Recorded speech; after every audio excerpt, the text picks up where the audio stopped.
And as McCarthy has signaled he will not run for the Speaker position again, that raises a lot of questions. Not only who will take the position of House Speaker, but how long a vote for that would take, as Tom mentioned. Remember, it took 15 votes before Kevin McCarthy was elected Speaker of the House. It pretty much set the stage for what we saw happen this week. Joining me now, a political reporter at The Hill, Julia Manchester, our friend and colleague. Julia, rock bottom, I've heard this called by Republicans and Democrats. Is this it?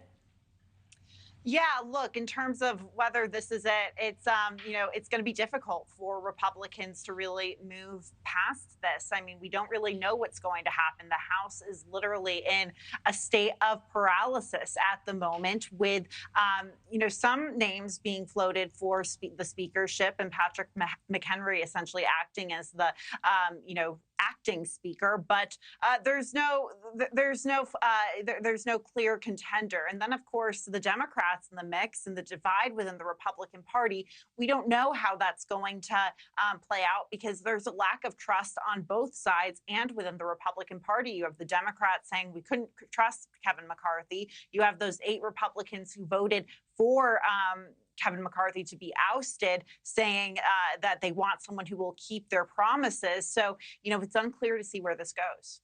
Many have asked, and you see the 8 faces that voted to vacate Speaker McCarthy, how so few can wield so much power within the House.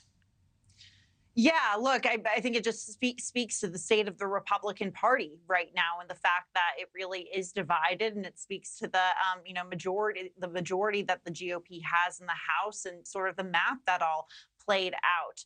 You had Democrats turning against Kevin McCarthy. And, in the past, you would have speakers like John Boehner or, Nancy Pelosi, even though they might not have agreed with the politics of their colleagues across the aisle, there was still some sort of some level of trust there. Democrats say that level of trust is gone, so they weren't going to come in and save McCarthy in that case. And then in the Republican side, look, you have a number of conservative Republicans who wanted Kevin McCarthy to keep true to his promises. They say he didn't. They say he essentially was just saying at the time he made those promises, whether it was on spending cuts or various pieces of legislation, that he was essentially telling them what they wanted to hear. So the math just ultimately didn't work out in McCarthy's favor. And for McCarthy's part, he says, I don't regret what I did, keeping the government open. And it was about the institution of the House in the process. Representative Gaetz says that he has talked to former President Trump about that. The details of the discussions have not been revealed. But what is the former president's influence in this? As you heard him a moment ago say, my focus is on the presidency in 2024, but those conversations are being had. They're being had because if President Trump is the nominee, and it appears that he is on his way to being the nominee, leading in so many polls, he will have an impact on many House races and what the majority or minority looks like for Republicans after 2024. So, of course, he's coordinating with this. And we know that Matt Gaetz has been a surrogate for the Trump campaign and has, been touting the former president. So they obviously have that relationship. But also President Trump has in the past played a role in terms of whipping members in favor of McCarthy. Remember earlier this year when there were those so many rounds, I think 15 or 16 rounds of votes to get McCarthy in the speakership, and he kept on failing, and they would try again to whip everyone together.